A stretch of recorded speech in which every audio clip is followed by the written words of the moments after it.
à tous, aujourd'hui je vais vous expliquer comment faire refleurir vos amaryllis. C'est une belle fleur, n'est-ce pas? Elle est originaire d'Afrique du Sud et on la voit souvent pour les périodes de Noël, parce que ce sont des très belles fleurs, très grosses, et leur floraison dure assez longtemps. Donc comment les faire refleurir cependant? Vous êtes souvent peut-être posé la question, mais comment je dois la garder? Qu'est-ce que je dois lui fournir à cette plante pour que l'année prochaine, elle me redonne une hampe florale? Alors au cours de cette vidéo, je vais vous expliquer tout et je vais vous donner mes conseils pour faire refleurir vos amaryllis. Alors, vous l'aurez certainement remarqué, l'amaryllis, c'est une plante à bulbe.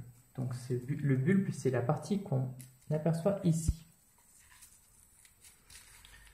Donc, le bulbe, c'est la partie de réserve de la plante. Donc ça veut dire que c'est là que la plante va puiser dans ses réserves pour fleurir. Donc si votre bulbe est petit, la fleur sera petite. Si votre bulbe est gros, la fleur sera grosse. Alors, une fois que vous avez une amaryllis comme ça, que vous recevez une amaryllis comme ça, ce qu'il faut lui donner à votre amaryllis, c'est de la lumière, on en revient aux besoins fondamentaux toujours, la lumière, de l'eau, attention, pas trop d'excès d'eau. Il faut lui donner aussi un cadre lumineux et une terre assez riche et assez humide.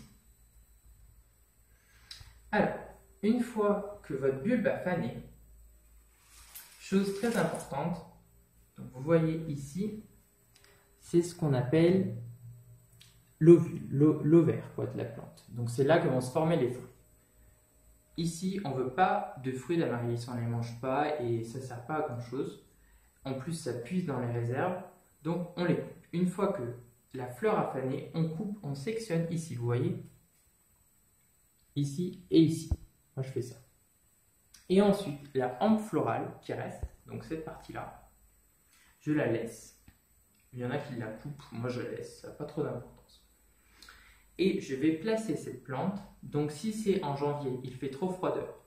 Donc je la laisse dans la maison, je continue de l'arroser, mais attention, vraiment pas beaucoup. Je laisse bien la terre sécher entre les arrosages, donc une fois par semaine, grand maximum pour l'arroser. Une fois le printemps venu, l'été venu, les gelées terminées, nous allons placer l'amaryllis à l'extérieur de la maison. C'est-à-dire sur votre balcon ou vers un mur au nord. Moi je les place vers un mur au nord tout l'été.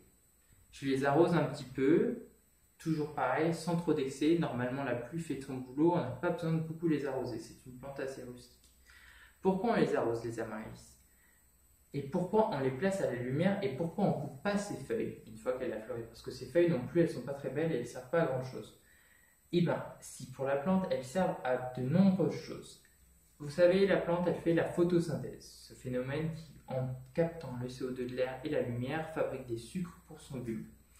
Et bien c'est ça en fait. C'est ça qu'on va favoriser pendant toute cette période où on la place dehors. C'est laisser les feuilles pour qu'elles fassent le maximum de photosynthèse pour que le bulbe reprenne ses réserves et se régénère afin qu'il puisse de nouveau l'année suivante fleurir. Donc voilà.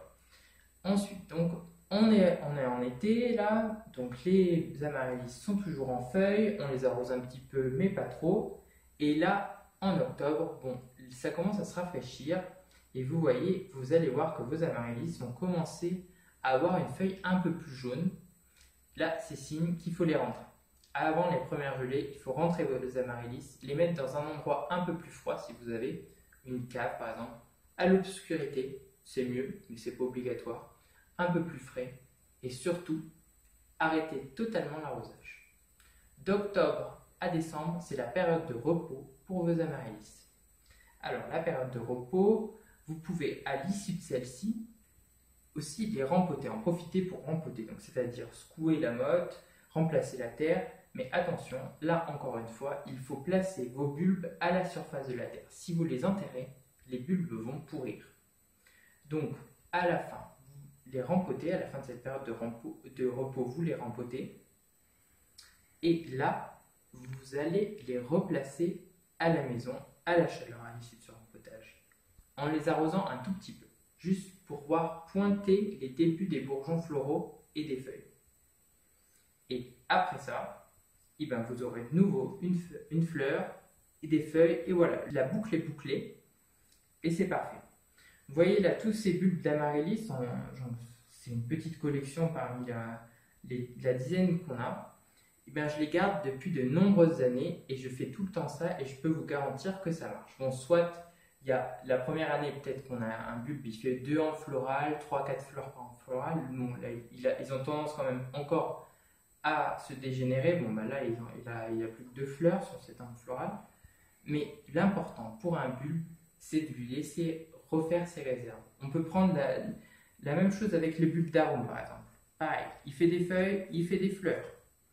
Donc là, il faudra, à l'issue, pour garder votre arôme le plus longtemps possible, laisser l'arôme en feuilles, comme l'amaryllis, le plus longtemps possible, et après le rentrer au moment pour lui provoquer comme un choc, une période de repos qui sera nécessaire pour qu'il puisse de nouveau enchaîner sur un autre cycle. Voilà, j'en ai fini de vous expliquer comment faire pour faire refleurir votre amaryllis. J'espère que ça vous a plu. À bientôt pour une nouvelle vidéo.